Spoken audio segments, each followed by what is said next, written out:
جو عشق نبی کے جلووں کو سینوں میں بسایا کرتے ہیں، جو عشق نبی کے جلووں کو سینوں میں بسایا کرتے ہیں۔ اب سمجھ میں آئیے آپ کو کوئی کلام یاد آ رہا ہے؟ اس طرز پہ کوئی آج جو پڑھا جاتا ہے بہت لب پر نعت پاک کا نغمہ، یہ طرز ہم نے بہت پہلے پڑھی مجھے۔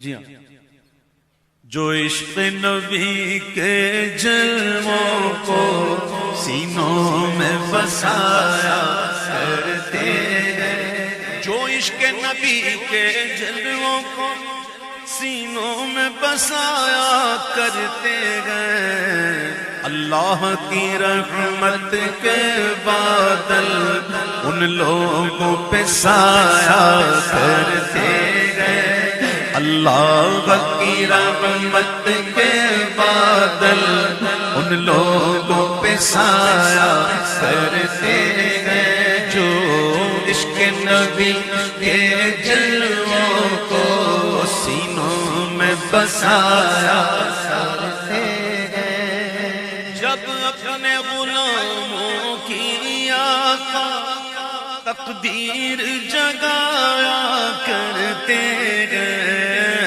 جب اپنے غلاموں کی آقا تقدیر جگایا کرتے ہیں، جب اپنے غلاموں کی آقا تقدیر جگایا کرتے ہیں، جنت کی سند دینے کے لیے روزے پہ بلایا کرتے ہیں، جنت کی سند دینے کے لیے روزے پہ بلایا کرتے ہیں، گرداب بالا میں پھنس کے کوئی طیبہ کی طرف جب تکتا ہے،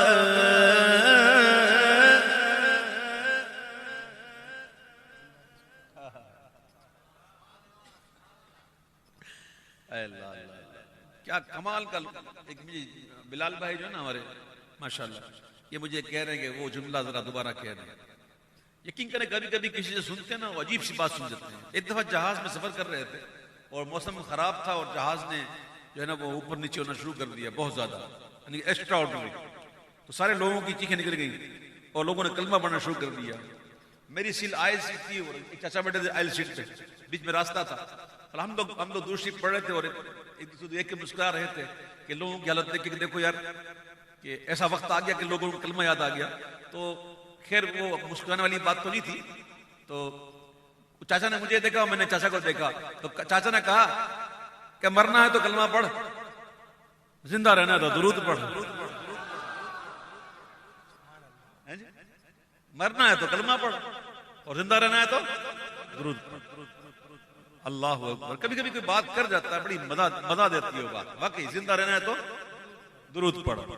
گرداب بالا میں پھنس کے کوئی طیبہ کی طرف جب تکتا ہے، سلطان مدینہ خود آ کر کشتی کو تیرایا کرتے گئے، سلطان مدینہ خود آ کر کشتی کو تیرایا کرتے ہیں۔ حزب البحر پڑھتے ہیں، کبھی پڑھنے والے پڑھتے ہیں نا حزب البحر شریف، وہ کب لکھی گئی، کس نے لکھائی، کس کے کہنے پہ لکھی گئی، کون آ کر کہہ رہا تھا کہ یہ پڑھ؟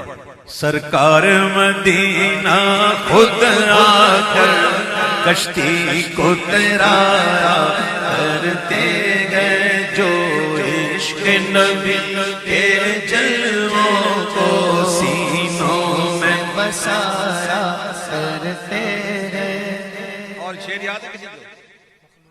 ہائے ہائے مخلوق کی بگڑی بنتی ہے، خالق کو بھی پیارا جاتا ہے۔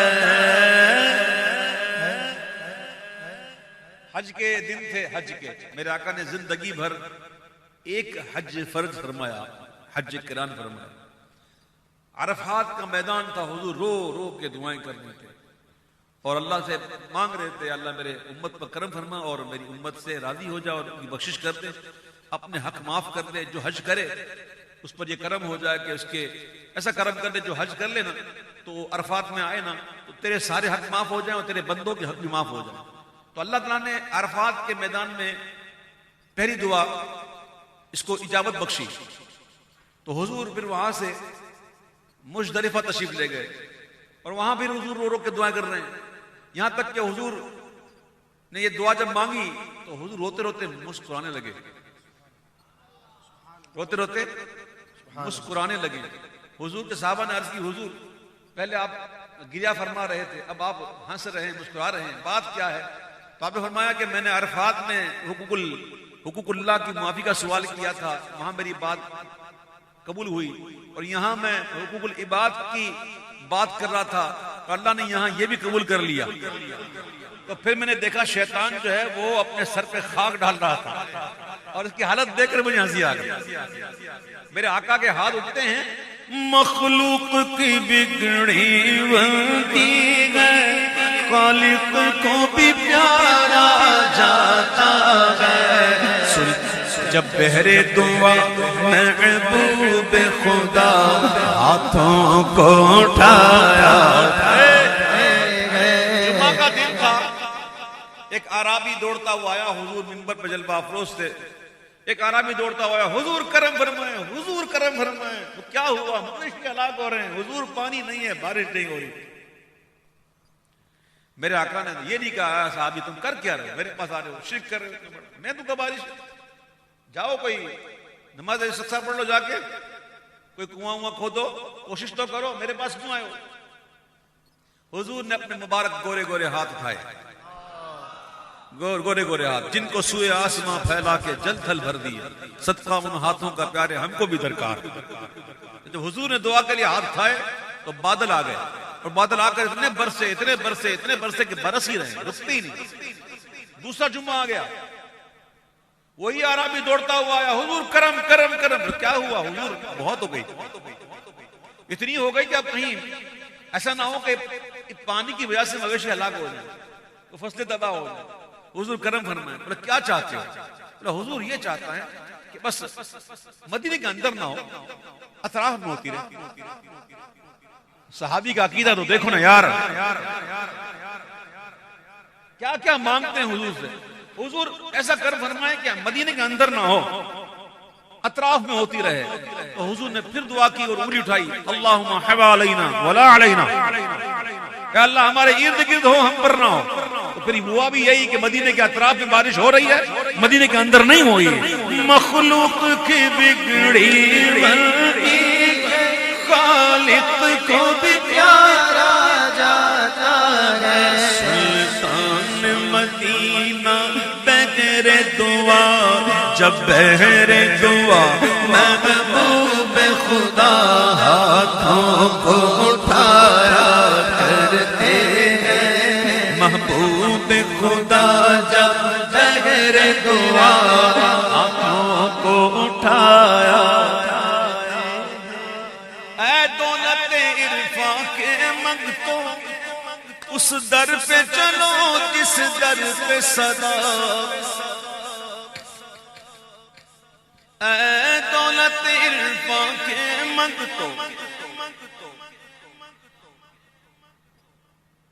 کیا بات کہی ہے، اے دولت عرفان کے منگتو۔ اصل منگتے تو یہی ہے، باقی حضور کو اگر پتہ جا کے کچھ مانگ لے تو حضور دے دیتے، منع نہیں کرتے۔ روپیہ پیسہ مانگو دے دیتے، منع نہیں کرتے۔ کھانا مانگو دے دیتے، منع نہیں کرتے۔ لیکن مانگنے والوں میں فرق ہوتا ہے نا، ایک کھانا مانگتا ہے، ایک پانی مانگتا ہے، ایک ضرورت مانگتا ہے، ایک شہرت مانگتا ہے، اور ایک ہوتا ہے جو عرفان کی ضرورت مانگتا ہے۔ تو شاعر کہتے ہیں، اے دولت عرفان کے منگتو اس در پہ چلو جس در پہ صدا، دن رات خزانے رحمت کے سرکار لٹایا کرتے ہیں۔ دن رات خزانے رحمت کے سرکار لٹایا کرتے ہیں۔ ہے شغل شام و سحر اور ناز سکندر قسمت پر. اب اور ناز نہ کرے تو کس پہ کریں؟ اس پر ناز نہ کرے تو کس پہ کریں؟ دیکھ لو الحمدللہ روز کا معمول ہے. کئی لوگوں کو دیکھتا ہوں روز محفل میں ہوتے ہیں، نصیب والے ہیں، اللہ کا کرم ہے. ہے شغل ہمارا شام و سحر اور ناز سکندر قسمت پر کہ محفل میں رسول اکرم کی ہم نعت سنایا کرتے ہیں.